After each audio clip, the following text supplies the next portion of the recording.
Hello everyone, welcome back to my channel. तो आज जो है मैं एक और मोस्ट इम्पॉर्टेंट टॉपिक आपके साथ यहाँ डिस्कस करने वाली हूँ and that is your state composition mechanism.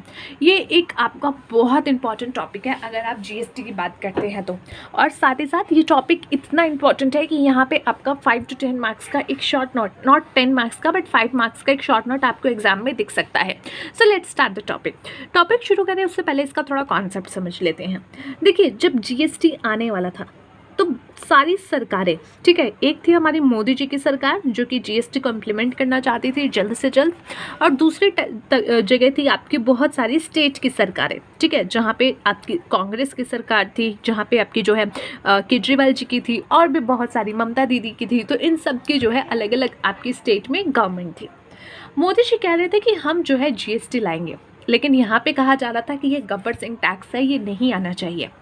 आखिर इसके पीछे रीज़न क्या था ये समझिए। देखिए, जीएसटी आने से पहले क्या होता था कि अगर आप सर्विस बेच रहे हो, सर्विस दे रहे हो, तो आप सर्विस टैक्स देते थे। अगर आप गुड्स बेच रहे हो सेम स्टेट में तो आप वैट पे करते थे। वहीं अगर आप जो है गुड्स बेच रहे हो अनदर स्टेट में तो आप सीएसटी पे करते थे। वहीं अगर आप जो है गुड्स बेचने के साथ मैन्युफैक्चर भी कर रहे हो तो भैया एक्साइज भी दे दो, भगवान के नाम पे सारे टैक्स दे दो। तो इतने सारे टैक्सेशन सिस्टम थे। तो मोदी जी ने कहा कि यार कोई बंदा, कोई नया व्यक्ति, कोई न्यू पर्सन अगर स्टार्टअप करना चाहेगा तो वो तो बेचारा यही सोचता रह जाएगा कि मुझे टैक्स कौन सा देना है, अक्कड़ बक्कड़ बम्बे बोल, टैक्स मेरे को कौन सा देना है बोल।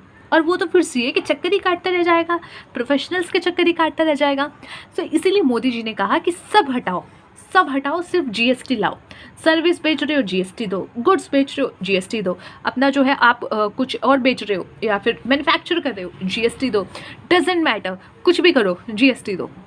यानी कोई भी तरीके का बिजनेस आप कर रहे हो, चाहे सर्विस है, गुड्स है, किसी भी चीज़ का है, तो वहाँ पे आप जीएसटी पे कीजिए।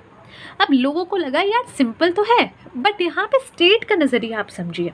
जो ये स्टेट थी वो इसलिए मना कर रही थी क्योंकि जो वैट का हिस्सा होता है वो पूरा स्टेट को जाता है, और भी इसके अलावा बहुत सारे टैक्सेस थे जो कि आपके इनडायरेक्ट सिस्टम का स्ट्रक्चर में आते थे, और उसका एक मेजर हिस्सा आपका स्टेट को जाता था, स्टेट गवर्नमेंट को जाता था।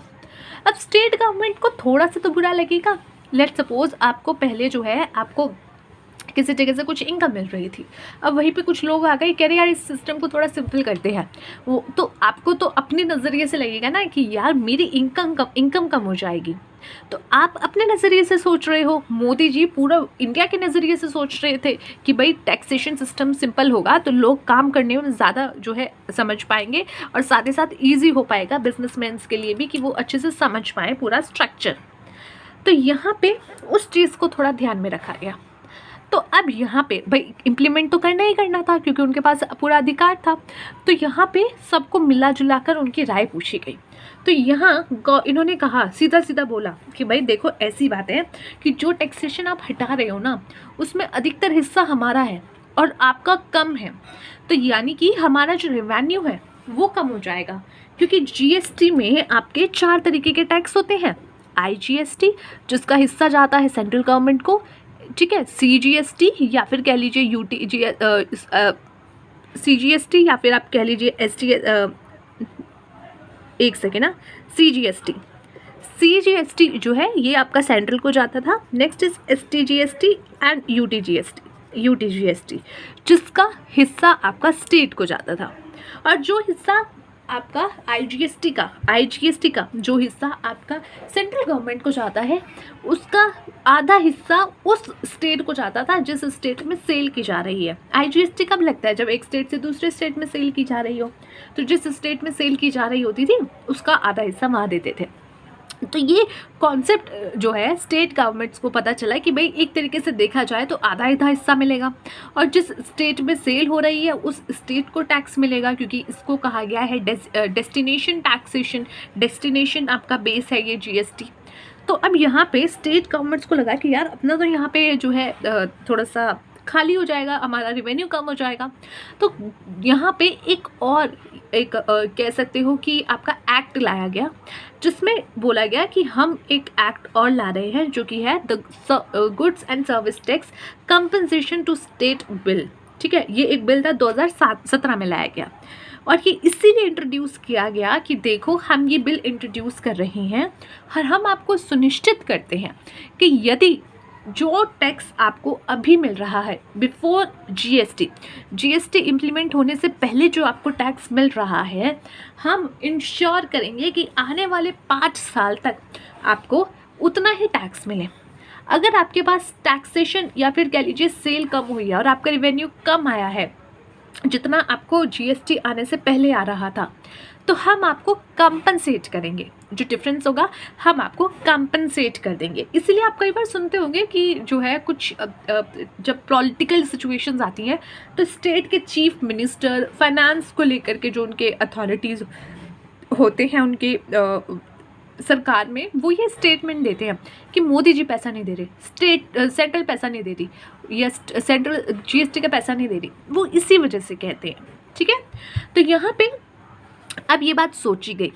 ठीक है, तो इसीलिए ये आपका स्टेट कंपनसेशन को लेकर के, स्टेट को कंपनसेट करने के लिए यह मैकेनिज्म बनाया गया।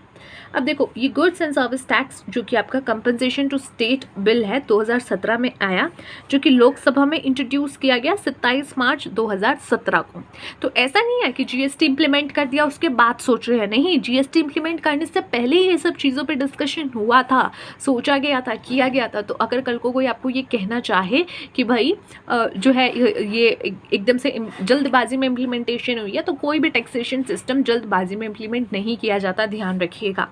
ठीक है, the bill provided for compensation to state for any loss in revenue due to implementation of GST. ये बिल क्यों लाया गया? ताकि स्टेट को कंपनसेट किया जा सके, कोई भी अगर उनको रेवेन्यू में लॉस होता है तो। और रेवेन्यू में लॉस हो रहा है क्यों, हो किस रीज़न की वजह से? Due to the implementation of GST की इम्प्लीमेंटेशन के कारण अगर उनको कोई भी रेवेन्यू में लॉस हो रहा है तो उसको जो है कंपनसेट किया जाएगा इस एक्ट के अंदर। कंपनसेशन जो है वो आपकी कंपनसेशन ठीक है, जो है वो आपकी प्रोवाइड की जाएगी स्टेट्स को कितने साल तक? 5 साल तक। 5 साल तक, जिस दिन आपका जीएसटी फोर्स में आया, यानी कि 1 जुलाई ऑफ 2017, उससे लेकर के आपका 5 साल तक ये आपका कंपनसेशन सेस मिलेगा। ये उनके टाइम पे डिसाइड किया गया था। और अब देखो, अब जो है मान लो आपका जीएसटी इम्प्लीमेंट हो गया, ठीक है, आपको रेवेन्यू आया 20,000 करोड़ का। ठीक है, 20,000 करोड़ का किसी भी स्टेट को, लेट्स सपोज वेस्ट बंगाल को, वहाँ पे हमारी चीफ मिनिस्टर है ममता दीदी। अब उन्होंने कहा कि भाई ये तो सिर्फ 20,000 आया है, 20,000 है, बहुत कम है, ये तो बहुत ही कम है। तो मोदी जी ने कहा कि कहाँ कम है, 20,000 रुपया बहुत है भैया, 20,000 रुपये में आप बहुत कुछ कर सकते हैं भाई और बहना, 20,000 रुपये कम नहीं होते। बट वहीं ममता दीदी was not satisfied with this. तो उन्होंने कहा कि यार तुम कौन हो तो डिसाइड करने वाले, या तुम कैसे डिसाइड कर रहे हो? जब जीएसटी इम्प्लीमेंट नहीं हुआ था तब हमें इतना रेवेन्यू मिल रहा था। तो सबको पता चल गया, या जीएसटी डालने से पहले ये बात समझ आ गई कि भैया ये क्वेश्चन भी फ्यूचर में आ सकता है।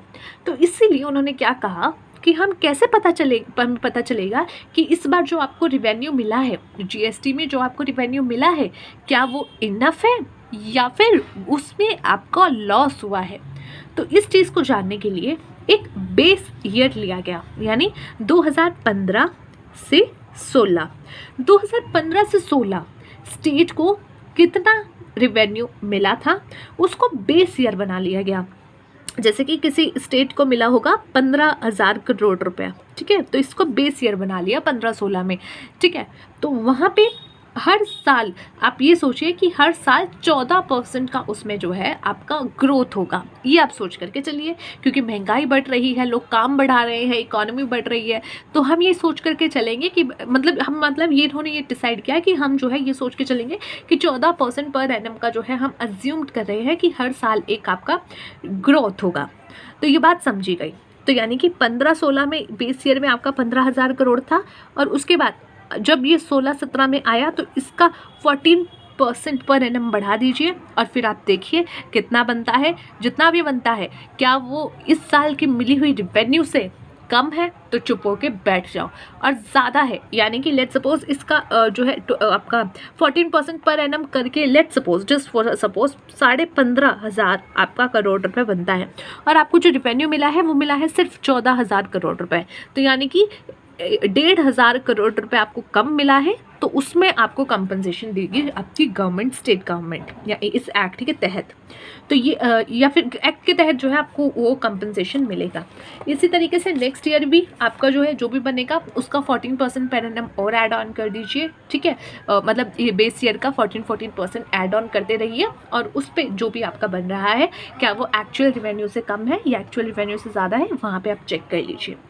अब जो बेस ईयर रिवेन्यू है, अब देखो जीएसटी आने से पहले अनेकों तरीके के आपके टैक्सेशन सिस्टम थे, तो यहाँ पे बोला गया कि भाई ठीक है हमें समझ आ गया, लेकिन आप जो ये बेस ईयर ले रहे हो उस बेस ईयर में कौन कौन से टैक्सेशन का टैक्स जमा कर रहे हो, कौन कौन से टैक्सेशन का जो है कंसीडर कर रहे हो।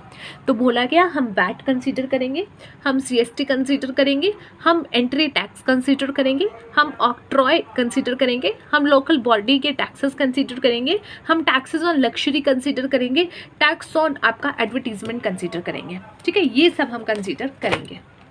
बट यहाँ पे देखो आप सबको पता होगा जीएसटी में आपका अल्कोहल जो आपके ह्यूमन कंजम्पशन के लिए है उस पर जीएसटी नहीं लगता, ठीक है, उसको अभी जीएसटी के दायरे से बाहर रखा गया है, फिलहाल के लिए उसे जो है बाहर रखा गया है।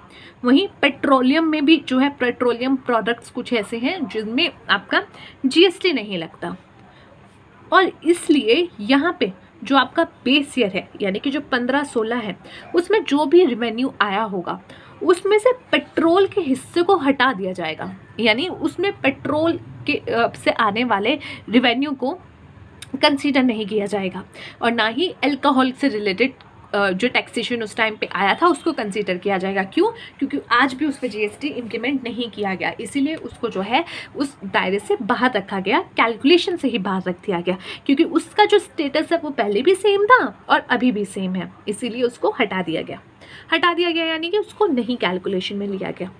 जीएसटी कंपनसेशन सेस जो है वो आपका लेवी हो सकता है सप्लाई ऑफ सर्टेन गुड्स। अब देखो एक आपका ना कंपनसेशन सेस भी है, ओके। नाउ कंपनसेशन सेस क्या होता है? जब भी कुछ प्रोडक्ट्स आप लोगे ना आप देखोगे तो जीएसटी तो लगा ही हुआ है।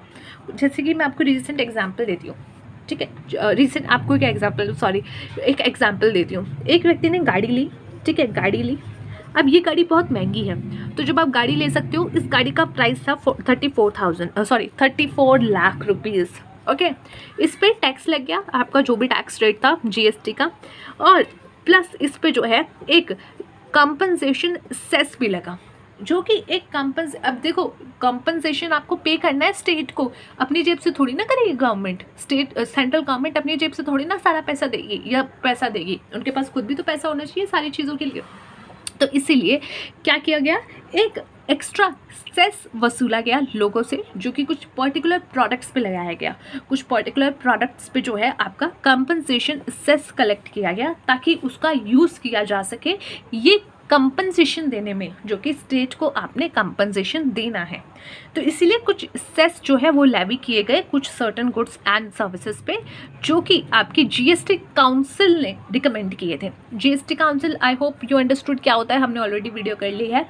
तो जीएसटी काउंसिल ने बोला कि भैया इतना सारा पैसा सेंट्रल कहाँ से देगा, तो इसीलिए हमें जो है लोगों से ही कुछ पर्टिकुलर प्रोडक्ट्स पे जो है कंपनसेशन सेस नाम का कुछ अमाउंट ले लेना चाहिए, और उसको हम जो है ये कंपनसेशन करने के लिए यूज़ करेंगे, ओके। सो इसकी जो रिसिप्ट होती है फ्रॉम द सेस में जो भी पैसा आया है वो आप कंपोजिशन फंड में, ठीक है, जीएसटी कंपोजिशन फंड में डिपॉजिट कर दोगे।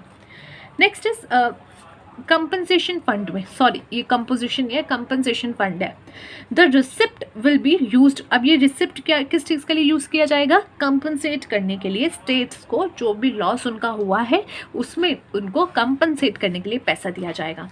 अब ये सेस जो है कैप्ड किया गया पान मसाला पे 135% का, ठीक है, वहीं पे टन ऑफ कोल 400 रुपये पर टन का आपका, ठीक है, वहीं पे अगर आपकी 1000 स्टिक्स ऑफ तम्बाकू है तो 4170 प्लस 290 जो है आपका पर 1000 स्टिक्स, वहीं पे 15% for all other goods and service including motor cars and आपकी एडिटेड वाटर। कुछ ऐसे प्रोडक्ट्स है जैसे कि ये मोटर कार 34 लाख रुपए की है, तो इस पर 15% will be your 5.1 lakh something कुछ बनेगा, ठीक है, अप्रॉक्स 5 लाख के, मोटा मोटा 5 लाख के अप्रॉक्स अमाउंट बनेगा। तो वो जो है इससे कलेक्ट किया जाएगा। तो ये अमाउंट जो आपका इकट्ठा होगा 5 लाख, इसको जो है कंपनसेट करने के लिए आपकी स्टेट गवर्नमेंट को यूज़ किया जाएगा। Okay, so I hope you understood this whole topic, ठीक है। कई बच्चों का जीएसटी का एग्ज़ाम है 19 को, तो 19th August 2023 and I am recording this video on 17th August, ठीक है। तो यहाँ पे आई होप जो है जिन जिन का भी एग्ज़ाम है प्लीज़ अच्छे से करके आना। Thanks for watching, let's see you in the next video. Till then take care of yourself and take care of your health and best of luck for your exams. Bye.